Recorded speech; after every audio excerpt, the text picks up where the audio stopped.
Hello बच्चा party. तो कैसे हैं आप लोग? आई होप आपने पढ़ाई लिखाई जोरों शोर से कर रहे होंगे और क्लास 10th जिनका भी एग्जाम है वो बिल्कुल लगे पड़े होंगे। तो जी दोस्तों, फर्स्ट वीडियो मैंने बताया था उस प्रश्न और उस टॉपिक के बारे में जो एग्जाम में आने वाले होंगे, यानी मैंने इंपॉर्टेंट क्वेश्चन करवाए थे फर्स्ट चैप्टर से। आज उसी का जो नेक्स्ट टॉपिक जिसका नाम है प्रकाश का अपवर्तन, जी हाँ, आज मैं उसे कवर करवाने वाला हूं। जी हाँ बच्चा, तो बने रहिए और देखते रहिए, और यदि वीडियो पर नए हो तो प्लीज लाइक और शेयर करके जाइए। देखिए, तो टॉपिक है आपका कि प्रकाश का अपवर्तन क्या होता है। तो कहते हैं प्रकाश के एक माध्यम से दूसरे माध्यम पर जाने में दिशा परिवर्तन की घटना को क्या कहते हैं बच्चों? प्रकाश का अपवर्तन कहते हैं। अब देखो, इसके पहले तुमने क्या पढ़ा था? प्रकाश का परावर्तन, जहां हमने जाना कि प्रकाश किसी सतह पे आती है और टकराकर वापस लौट जाती है। तो इस घटना को हमने प्रकाश का परावर्तन नाम दिया था। परंतु अभी हम जानेंगे क्या? प्रकाश का अपवर्तन, जहां प्रकाश की किरण एक माध्यम से होते हुए दूसरे माध्यम में जा रही है। कहने का मतलब है माध्यम, मीडियम की हवा से होते हुए जल में प्रवेश किया, या यूं कहें कि जल से होते हुए हवा में प्रवेश किया। तो यहां पर दो मीडियम हो रहे हैं। तो इन दो मीडियम में जब प्रकाश की किरण एक माध्यम से दूसरे माध्यम में जाती है तो अपने दिशा में चेंजिंग लाती है, यानी परिवर्तन लाती है। ऐसा क्यों होता है बच्चों, ये भी समझ लो। अब हवा में प्रकाश की चाल 3 लाख किलोमीटर पर सेकेंड है और जल में है 2,25,000।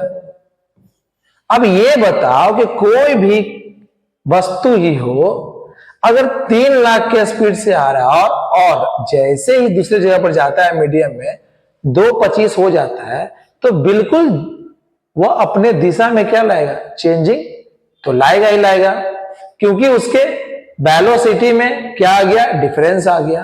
तो ये जो घटना है इसी को बोलते हैं क्या हम लोग? प्रकाश का अपवर्तन। अब देखो, यहां पर दो माध्यम भी बन जाते हैं। एक हो जाता है तुम्हारा विरल माध्यम और एक हो जाता है आपका सघन माध्यम। अब विरल माध्यम और सघन माध्यम का डेफिनेशन केवल ये दोनों माध्यम तय नहीं कर सकते हैं कि कहने का मतलब कि हवा विरल माध्यम है, ऐसा नहीं कह सकते हैं, और जल सघन माध्यम है, ऐसा नहीं कह सकते हैं। बल्कि यह डिपेंड करता है सिचुएशन पर। जैसे इस सिचुएशन में हवा में प्रकाश की चाल ज्यादा है, किसके तुलना में? जल की तुलना में, इसलिए हवा विरल माध्यम है। और हवा की तुलना में जल, जिसमें प्रकाश की चाल कम है, इसलिए वो सघन माध्यम है। अगर हम जल से होते हुए प्रकाश को कहां भेज दें? कांच में। कहां भेज दें? और जहां स्पीड कितना होता है? 2 लाख। तो इसका मतलब है कि जब यहां से प्रकाश निकलेगा जल से और कांच में प्रवेश करेगा, तो इस बार जल में प्रकाश की चाल ज्यादा है, किसकी तुलना में? कांच की तुलना में। तो ये हो जाएगा आपका विरल माध्यम और ये जो हो जाएगा सघन माध्यम। तो हम ये नहीं कह सकते हैं कि केवल और केवल जल सघन माध्यम है या केवल और केवल हवा विरल माध्यम है। बस ये जान लेना है कि विरल माध्यम से जब सघन माध्यम में जाती है प्रकाश, तो वह अभिलंब की ओर मुड़ जाती है, और जब सघन माध्यम से विरल माध्यम जाती है तो वह अभिलंब से दूर भागती है। ये टॉपिक था आपका। ठीक है बच्चा, अब समझते हैं अगला नेक्स्ट टॉपिक पे। अब यहां से निकलते हैं प्रकाश के अपवर्तन के कुछ नियम, है ना। कुछ नियम कहने का मतलब ऐसा नहीं कि 1000 2000 है, बस 2 नियम है बच्चा पार्टी। 2 नियम क्या है? सुनो सुनो सुनो, गौर से सुनो, ध्यान से सुनो, है ना, कि मैं क्या बताने वाला हूं। पहला कहता है कि आपतित किरण और अपवर्तित किरण तथा आपतन बिंदु पर खींचा गया अभिलंब एक ही समतल पर होते हैं। बिल्कुल, ये देखो, ये है आपका, ठीक है, ये जो है आपका कोई भी सतह है। अब यहां से कोई किरण आती है, देखो आने वाली किरण तो आपतित किरण होगी। कौन किरण होगी? आपतित। तो ये तो हो गए बच्चों आपतित किरण। उसके बाद जब यह यहां से किसी और माध्यम में जा रही है तो ये हो गए कौन सी किरण? अपवर्तित किरण। और इसके बीच जो डाला गया लंब है वो अविलंब है। तो तीनों की तुम एक ही बिंदु पर तो है। तो ये पहला लॉ होता है। और ये है आपका कौन सा लॉ? दूसरा लॉ। दूसरा क्या बोलता है? इसे हम स्नेल का नियम भी कहते हैं, जिसे स्नेल्स ने खोजा जाता 1621 में। मतलब इनके बारे में बताया था। क्या बोला उन्होंने? बोला कि इसके अनुसार प्रकाश के किसी विशेष रंग के लिए आपतन कोण की जया तथा अपवर्तन कोण की जया का एक क्या होता है बच्चा? नियतांक होता है, मतलब कांस्टेंट होता है। साइन आई अपॉन क्या? साइन आर, जिसे हम लोग म्यू से भी क्या करते हैं? डिनोट करते हैं। कहने का मतलब क्या कि जिस एंगल से, है ना, देखो जितने एंगल से वो आ रहा है और जहां पर वो अपवर्तित हो रहा है जिस एंगल से, वो दोनों का रेशियो एक कांस्टेंट फॉर्म में ही आएगा। ठीक है, कांस्टेंट फॉर्म में आएगा, मतलब ठीक है, जिसे नियतांक के रूप में आएगा, है ना। तो वो होता है क्या? उसे बोला गया म्यू। और इसी को बोलते हैं हम लोग कौन सा लॉ? Snell's law. यानी कि ठीक है। नेक्स्ट है बच्चा, जानो अब प्रकाश के अपवर्तन के प्रभाव को। देखो प्रकाश के अपवर्तन के प्रभाव का मतलब क्या? अपवर्तन के प्रभाव का मतलब यह बोलेंगे बच्चा कि आखिर क्या इफेक्ट डालता है ये हमारे दैनिक जीवन में। तो पहला कहते हैं कि पानी में डूबी हुई पेंसिल तथा छड़ का मुड़ा हुआ दिखलाई पड़ रहा है। कभी तुमने देखा होगा या गौर किया होगा कि जब पानी में आप डाल देते हो पेंसिल को या छड़ को, या ऐसे भी आप देखे होंगे, तो वो लगता तो है कि नीचे का पोर्शन, ऊपर तो गया सीधा, लेकिन नीचे पर देखना वो हल्का दिखता है टेढ़ा, गया इस तरह से, लेकिन वो हल्का ऐसे है। तो दूसरा है, अक्षरों के ऊपर कांच का स्लैब रख दो तो उसका लगेगा उठा हुआ, है ना, अक्षर के ऊपर। मतलब एक तरह से आप कागज ले लो और कागज के ऊपर एक स्लैब डाल दो, इस तरह से कांच डाल दोगे। अब ऊपर से तो रे आ रहा है, किरण आ रहा है हवा से होते हुए, और प्रवेश कहां किया? कांच में। और कांच से गया कहां? इसके पास। अब ये जो तुमको लगेगा कि हल्का उठा हुआ है, ठीक है। नेक्स्ट है, मछुआरों को पानी में दिख रहे मछली को भेदने में क्या होना? कठिनाई होना। तो कठिनाई होने का कारण है, जहां तुमको मछली दिख रही है वहां पर वो होती ही नहीं है। इसका कारण है प्रकाश का अपवर्तन। जानते हैं, एक ऐसे ही हम लोग के गांव में ना एक मेला लगता था, ठीक है। उस मेले में क्या होता था कि एक पानी का बाल्टी ले लेता था और बाल्टी के बीच में क्या करता था, वह रख देता था एक क्या छोटा सा डबिया यानी डब्बा जो भी हो, छोटा सा होता था, और उसमें बोलता था कि अगर आप 5 का सिक्का डालोगे तो हम डबल देंगे, 2 का डालोगे तो 4 रुपया, 3 तो होगा नहीं, 5 डालो 10 रुपया, यानी 1 का डालोगे 2 रुपया, ऐसे होगा, 10 का डालोगे 20 रुपया। अब जो भी डाले वो तो कहीं और चला जाए, सबको लगे कि वो सामने है। तो वो किस चीज का उपयोग कर रहा था? वो भी देखो फिजिक्स का उपयोग कर रहा था, इसका प्रकाश के अपवर्तन का। क्योंकि लोगों को लग रहा था कि जो डबिया जहां दिख रहा है असल में वहां तो है ही नहीं, वो प्रकाश के अपवर्तन के कारण। और इस कारण से देखो, है ना, तो वो भी एक घटना थी, ठीक है। यानी हमारे दैनिक जीवन में आप कई बार देखो ऐसे घटनाओं को। चलिए नेक्स्ट है हमारा अपवर्तनांक। अब देखो बच्चा, अपवर्तनांक क्या होता है ना, अपवर्तनांक क्या होता है, ये क्वेश्चन जो है एग्जाम में पूछ सकते हैं। इसे मैं बोला हूं कि वही क्वेश्चन मैं बताऊंगा जो एग्जाम के लिए इंपॉर्टेंट है। ऑब्जेक्टिव्स हो, न्यूमेरिकल्स हो, मैं वही हिट करूंगा तो एग्जाम के लिए बिल्कुल इंपॉर्टेंट होंगे। कहते हैं कि इन दो माध्यमों के लिए आपतन कोण की जया तथा अपवर्तन कोण की जया का अनुपात एक क्या होता है, नियतांक होता है, जो क्या कहलाता है, अपवर्तनांक कहलाता है। अपवर्तनांक वही सेम स्नेल्स लॉ के ऊपर काम करेगा, साइन आई अपॉन क्या, साइन आर। किसी पदार्थ क्या बोलते हैं अपवर्तनांक आपतन कोण के मान पर निर्भर नहीं करता है कि किस कोण से वो आ रहा है, बल्कि डिपेंड करता है पदार्थ की प्रकृति पर। किस पे करता है बच्चा डिपेंड, पदार्थ की प्रकृति पर डिपेंड करता है और प्रकाश के रंग पर। तो किस तरह का प्रकृति है पदार्थ का, कांच है, जल है ना, वो उस पर डिपेंड करता है अपवर्तनांक कि कितना ज्यादा उसमें मुड़ाव आएगा, है ना, कितना ज्यादा उसमें बदलाव आएगा, वो डिपेंड करता है पदार्थ की प्रकृति और प्रकाश के रंग पर। प्रकाश का रंग कितना होता है, 7।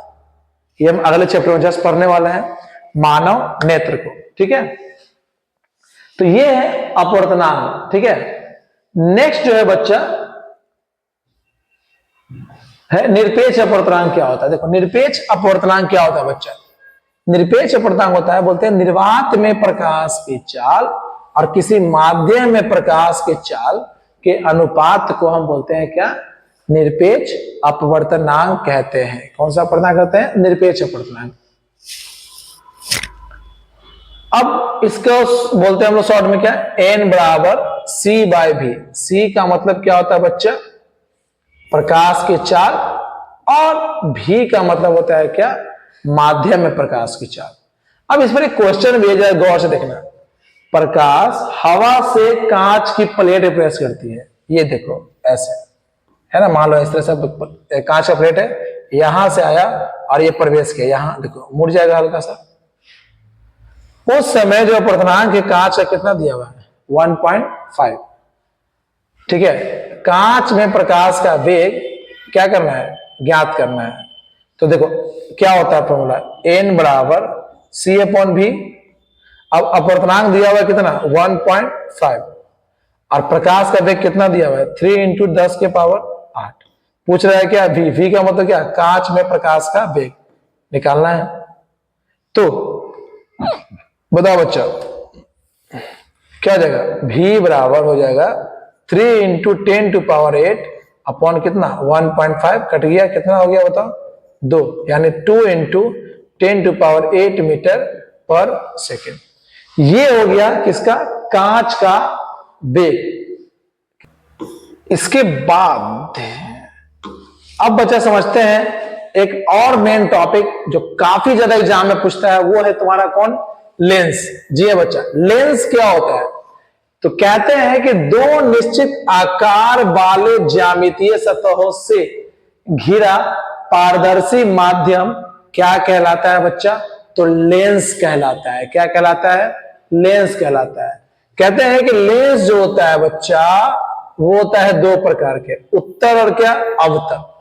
देखो उत्तल जो वैसा लेंस जो किनारे के अपेक्षा, देखो ऐसे किनारे की अपेक्षा बीच में मोटा हो, बीच में क्या हो बच्चा, मोटा हो। और अवतल क्या होता है, ये देखो है ना, किनारे की अपेक्षा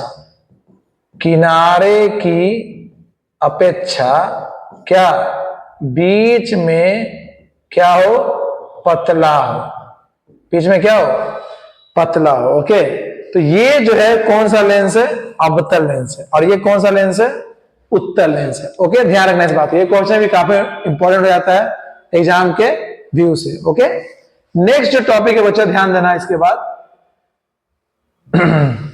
कि प्रकाशीय केंद्र क्या होता है। कभी एग्जाम में यही पूछता है कि प्रकाश केंद्र क्या होता है, ये बताना है आपको।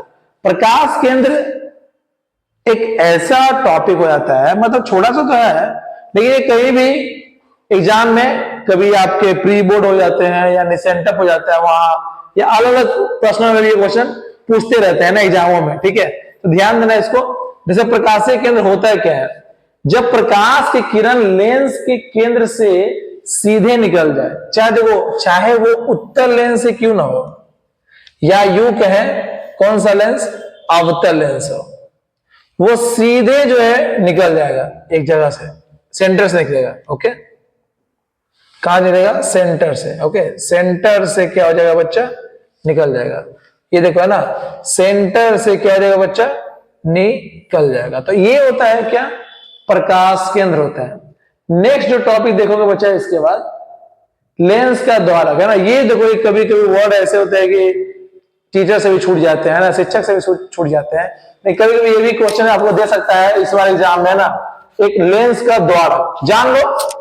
लेंस के वृत्तीय परिधि के व्यास को लेंस का क्या कहते हैं, द्वारक कहते हैं। मतलब एक तरह से ये देखो, ये लेंस है, अब इस लेंस का जो पूरा डायमीटर है, व्यास है, इस केंद्र से, इसी को बोलते हैं लेंस का क्या, द्वारक। चाहे अवतल हो चाहे क्या उत्तल हो ना, ये परपेंडिकुलर फॉर्म में, ठीक है।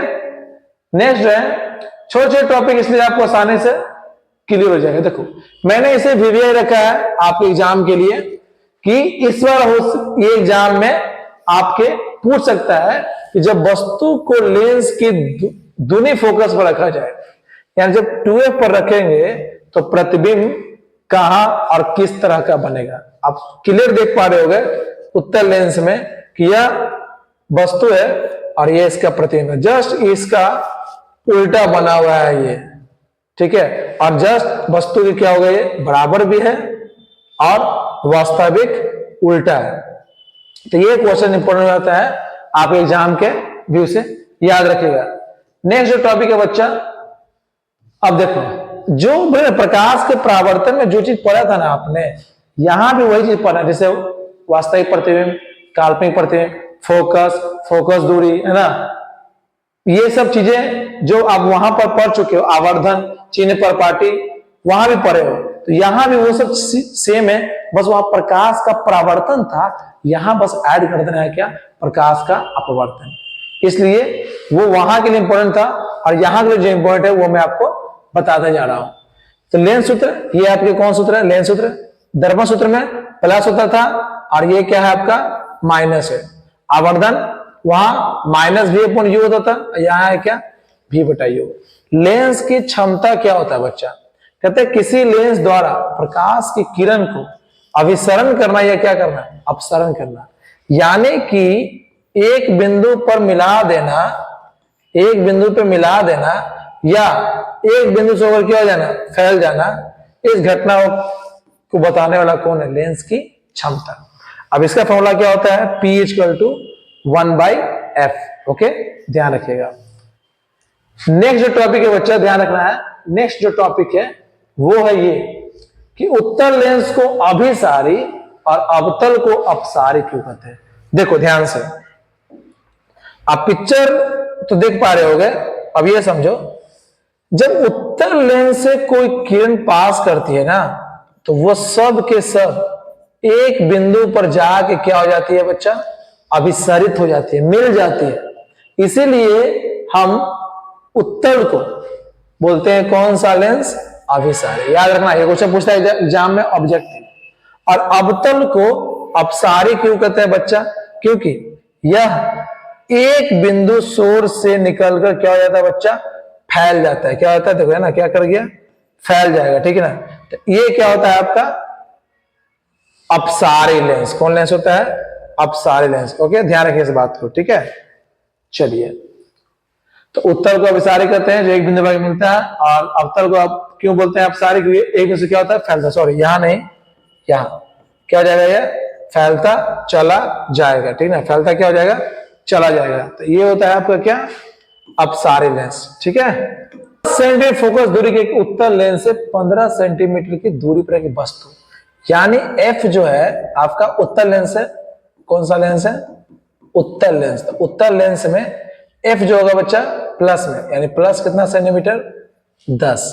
और वस्तु वो तो हमेशा माइनस में होता है, चाहे दर्पण हो चाहे लेंस हो, माइनस कितना 15। पूछ रहा है प्रतिबिंब की प्रकृति, चलो निकालते हैं भी कौन सूत्र से, तो बच्चा चलेंगे लेंस सूत्र से, 1/v माइनस 1/u और 1/f, यानी कि 1/v बराबर 1/f प्लस 1/u, 1 कितना 10 प्लस और ये माइनस 1 क्या 15, 1/10 माइनस 1/15।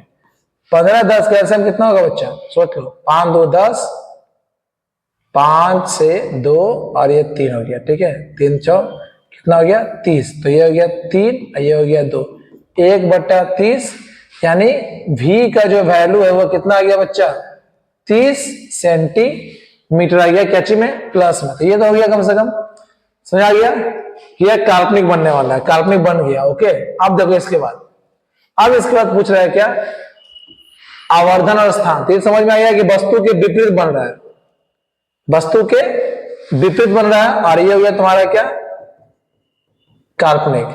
अब आवर्धन निकालना है आपको, तो आवर्धन फॉर्मूला क्या होता है, v/u, v हमारा कितना है 30, और ये हमारा पहले से कितना 15 और 2 कितना हो गया -2, ठीक है, तो ये जो हो गया तुम्हारा आवर्धन मैग्निफिकेशन आ गया। ओके, कितना आ गया -2 आ गया, ठीक है।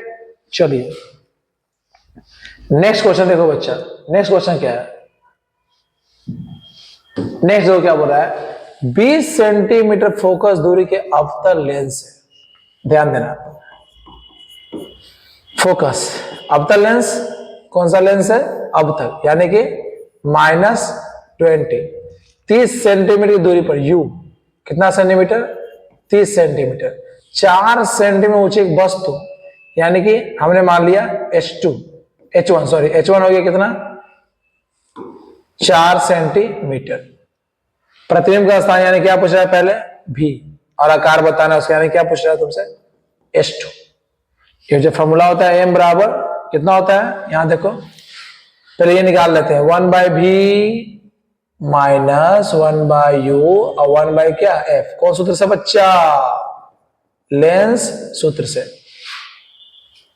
तो 1/v निकालना है, आइए चला गया 1/f प्लस 1/u, अब 1/f कितना है बच्चा, तो 20 हो गया, और ये हो गया u तो हो गया, सॉरी माइनस में होगा, ये कितना हो गया 30, ठीक है, ये प्लस था तो प्लस ही रहेगा, -1/20 माइनस 1/30 कितना आंसर जाएगा बच्चा 60, ये आ गया 3, ये आ गया 2, -5/60, ये कट गया कितना हो गया, यानी कि माइनस कितना आ गया 12 सेंटीमीटर, है ना, वास्तविक बनेगा। अब पूछ रहा हमसे क्या बचा, पूछा उसका आकार पूछ रहा है प्रतिबिंब का, ठीक है, निकालते हैं प्रतिबिंब का आकार, ठीक है ना, किसका निकालते हैं प्रतिबिंब का, क्या होता है बताओ, आवर्धन m बराबर याद होगा ना v/u, जिसको हम लोग H1/H2 भी कहते हैं।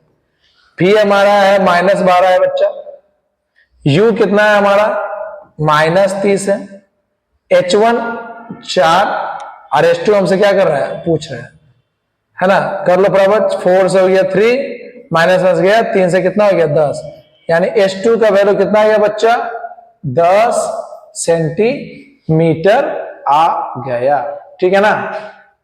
तो ये था आपका आज का सेशन प्रकाश के अपवर्तन पर, ठीक है।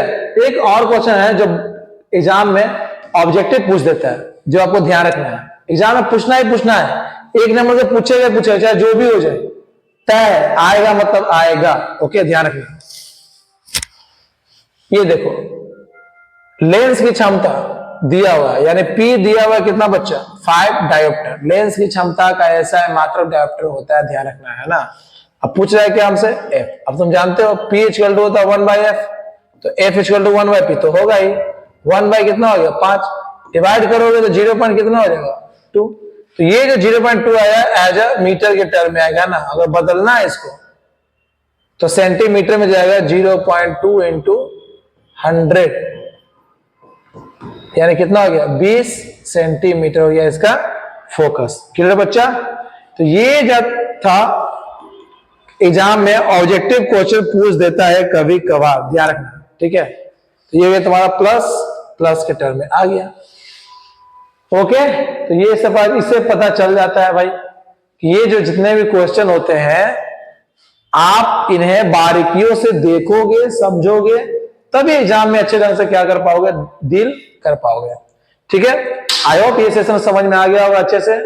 तो प्लीज अपने दोस्तों को शेयर करना और लाइक करना नहीं भूलना। जय हिंद।